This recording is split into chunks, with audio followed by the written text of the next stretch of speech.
Alrighty, so I am here with head coach Marky McKeever. So coach, how's your day been so far?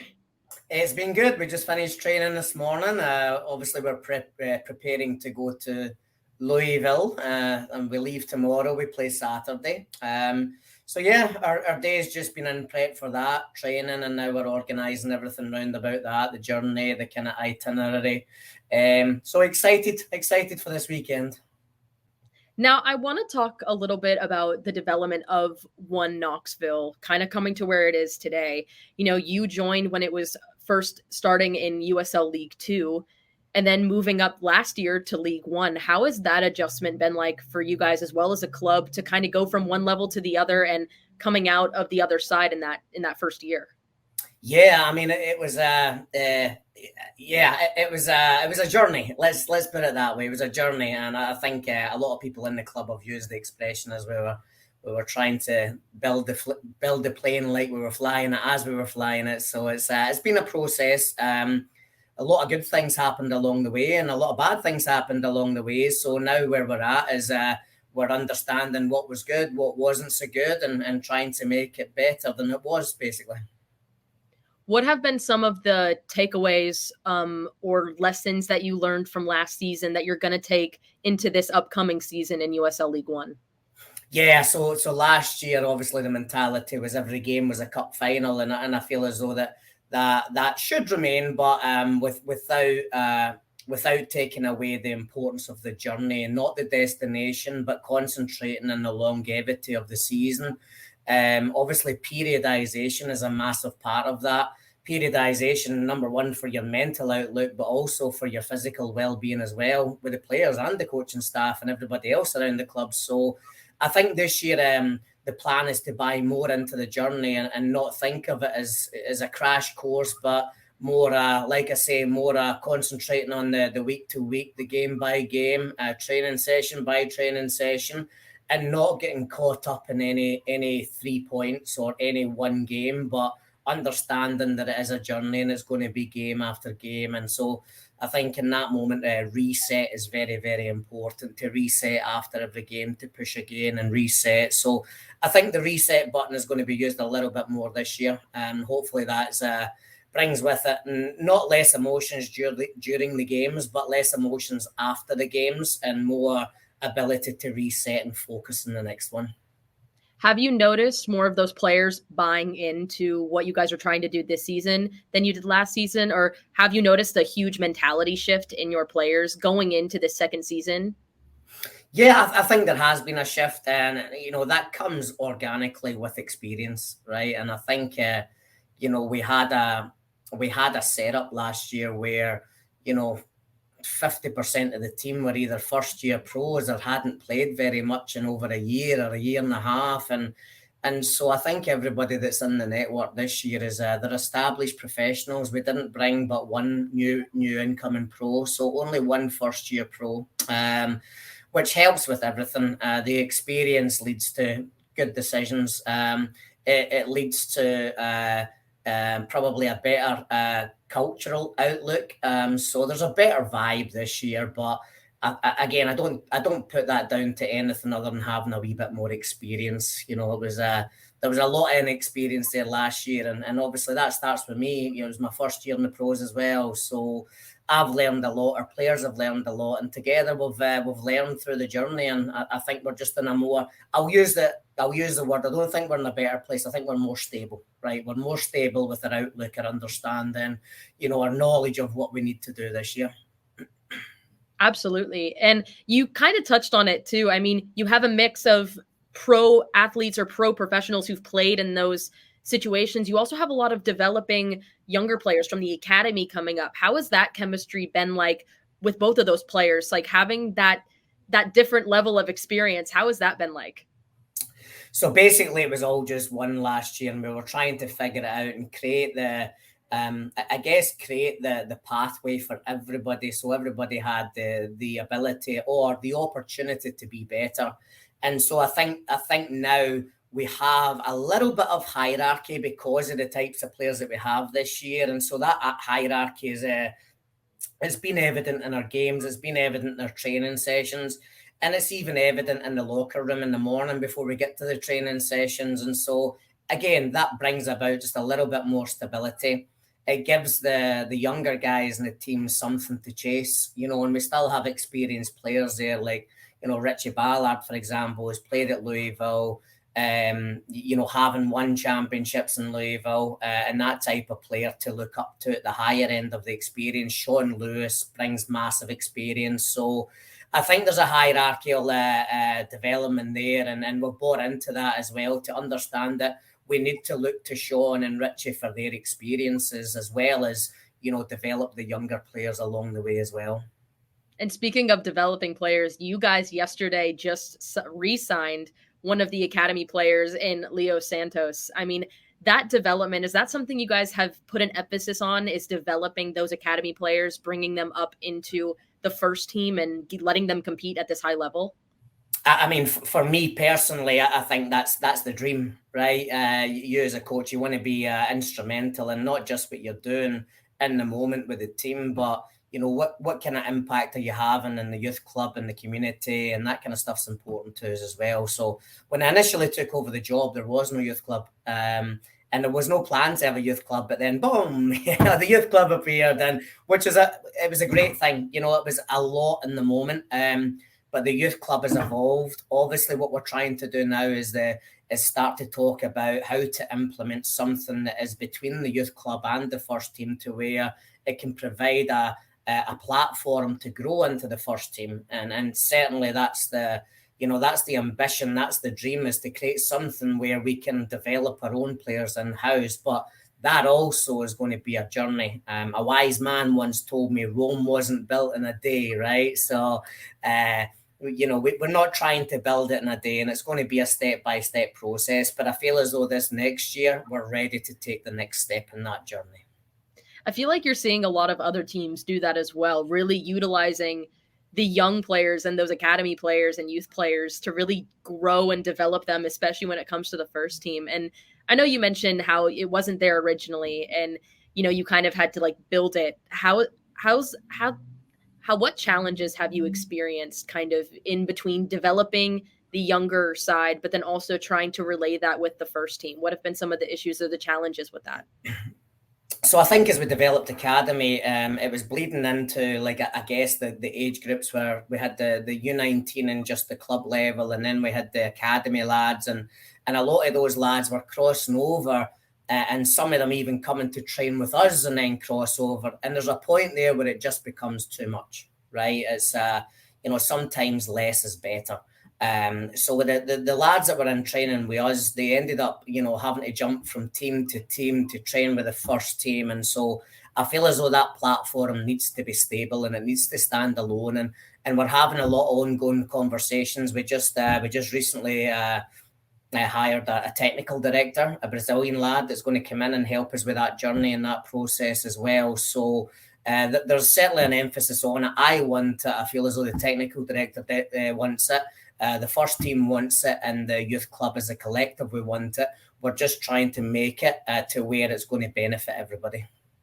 Absolutely. And I kind of want to switch a little bit to the league in itself. A lot of big things have been happening, especially with this new deal with ESPN renewing your rights. I mean, how cool is it to have USL League One and USL Championship be streamed on a platform like ESPN and CBS? Oh, it's wonderful. It's wonderful. Now I don't get to watch it too much. I watch more of our game review on Spidio, but the likes of my dad in Scotland, he has he's bought a VPN so he can tune in, and he loves he loves seeing obviously his son's name on the TV, right? So and my own child can tune into the games when he's not here with us in person. So I think it's exceptional. I think it's wonderful. It's a great platform. I think it does, wonders for the USL, and it's just another step in the right direction for the USL. I think every year they get stronger, they get better, they bring new ideas, and so it's just as an organisation that they're growing exponentially, and it's amazing. And so for me to be a part of that growth is wonderful to be a part of as well. Yeah, I mean, as someone I didn't really discover the USL until about last year, kind of towards the end of your season. And seeing how big it's gotten, and especially with the development of soccer as a whole throughout the country, it's so cool and it's so great. I'm kind of selfish in a way because like I kind of grew up and I'm able to live in all this a little bit. Like I can revel in it. It's great. Right. But I mean, seeing that development from soccer from all levels across the country, I mean, how has it been like for you getting to kind of see that as a coach and getting to develop those players in a country like the USA, developing more of a soccer background? Yeah, again, if you look at just soccer in general, it's very similar to the One Knox journey. It started as something very small and very isolated, and slowly but surely it's grown. I remember when I first came to the US in '97, my first college was Tyler Junior College in Texas. And Tyler, Texas in general is just massive. It's huge, right? But when we would set out to go on the journeys and we'd be on the highways and we'd pass through some of the cities, it was always basketball stands, and you'd always see people out throwing the footballs, or if they're at the park throwing the baseball. And now where we've evolved to now in 2024, as you drive in even the streets in Knoxville or any other city there, you're starting to see more kids just out playing on their own and playing soccer, right? Goals everywhere, fields everywhere. So, that makes me happy. It shows how far the sport has come. And then obviously with the introduction of the USL, I think has been phenomenal for the sport. I think maybe the biggest thing that the sport could have asked for was the USL. And so, I feel as though it's in a good place now. There's still a journey there to make it better, right? But I think it's in a really good place right now, and I think it's going in a massive direction. So really excited.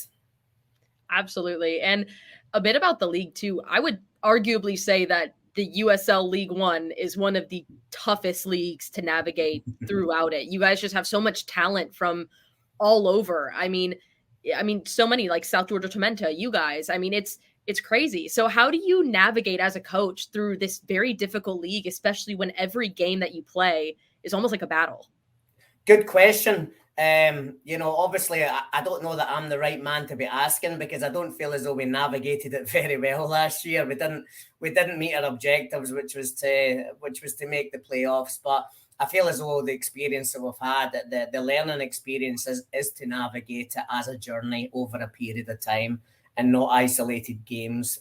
So, as you say, I don't say the top to the bottom, but first in the league to whoever's last in the league every single year is actually very compact. And I think that we are one of the leagues in world soccer where, like, realistically, the team at the bottom could realistically beat the team at the top once or twice through season, So, and every other contest is sometimes it's a flip of a coin. And I think that comes with, probably a stability through the league with having a set talent group of player. They're not players that are representing Brazil or Argentina or Germany, but they're players that might be representing some of the smaller countries in the national teams. We have a kid from Rwanda that represents Rwanda. I know there's some other internationals, Trinidad and Jamaican internationals that are playing within the league as well, Panama internationals. So, no, it's exciting. I think the talent's there and it's very close. But I feel like, as I speak about soccer in general, I feel as though the dynamics within our sport in this country is closer knit than any other sport. For example, if you have a top Division 2 team versus a top Division 1 team in the NCAA, in basketball or football, probably it's a blowout. But I don't think you get those blowouts in soccer. I feel as though from level A to B to C, if you speak about it like that, like, it's compact. There's not that much of a difference. There's small margins there that separate the elite college player to the lower end professional to the higher end professional. Is not a gulf in talent. So I think that's a great thing about the sport, especially when you go into cup competitions and you're able to play against, we're playing against an amateur team, and it's going to be a good game, and generally when it's an amateur versus a professional team, the dynamics is, the professional team should win. But in this country especially, it's so close from level to level that it gives the so-called underdogs, if you say it like that, it gives them a chance, and everybody has a chance to win, which I think that's a story in itself, right? Absolutely. It could be anybody's game. And I mean, I even love that you brought up too, I mean, the college level. A lot of people, I think, look at D1, D2, D3, NAIA, and they think, oh, well, they're lower divisions. Well, not necessarily. Like, the talent is so prevalent in all levels. And I think it goes without saying that that's for every league. I mean, you have these players who come play over here, and I mean, the level of talent is just insane with what you get. I mean, if you look at our makeup in our team, we have, I think Callum and Sean Ahern who've won national titles in D1, but we have a bunch of D2 players there, and Jordan Skelton, Danny Fernandez, James A. Thomas. We have lads that have played in the NAIA. Our captain is Angelo Kelly, come through the NAIA system. A bunch of these lads have also played in the USL too. So, we have got representatives in League One from all over the NCAAs, the NAIAs, junior college, etc. And then we have other players that have come through their academy systems, like Frank Ross, for example, didn't go to the college route, but he came through the SPL academy system with Aberdeen, or Kempis coming through the youth ranks at Borussia Dortmund, for example. So there's so many pathways to get here, and yes, it's exciting. It's exciting with so many different cultures, countries, languages, etc. But like I say, the whole scope of the sport is really, really close. Absolutely. And, my last question for you, Coach, I know it's kind of a weird question to say, what are your expectations for the season? Because obviously expectations are to make it to the top and get into the playoffs. But what are you hoping to accomplish, not only as a team perspective, but also as a head coach with you guys? Like, what do you want to accomplish both on the field, but also off the field?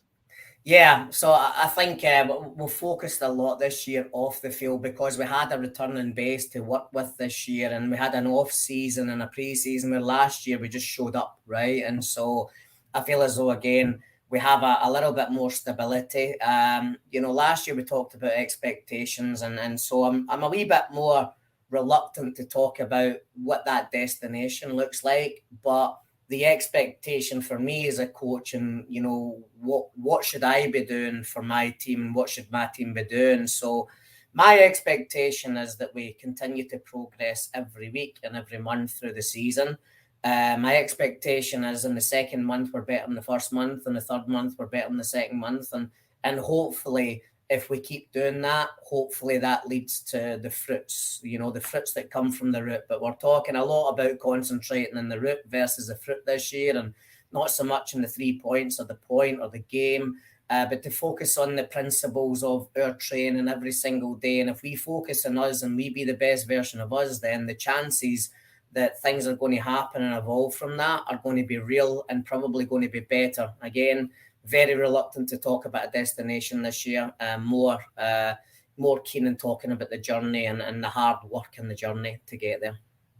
Of course. Well, Coach McKeever, I just want to say thank you so much again for taking time to talk to me. It was a great conversation. I loved getting to talk about the development of soccer. It's always a topic that I always get into, because I do a lot of stories and a lot of podcasts on here about high school soccer and then college level. So it was great talking to you. I wish you guys luck on the season, and we're excited to see what you guys do. Thank you so much for your time. We appreciate you.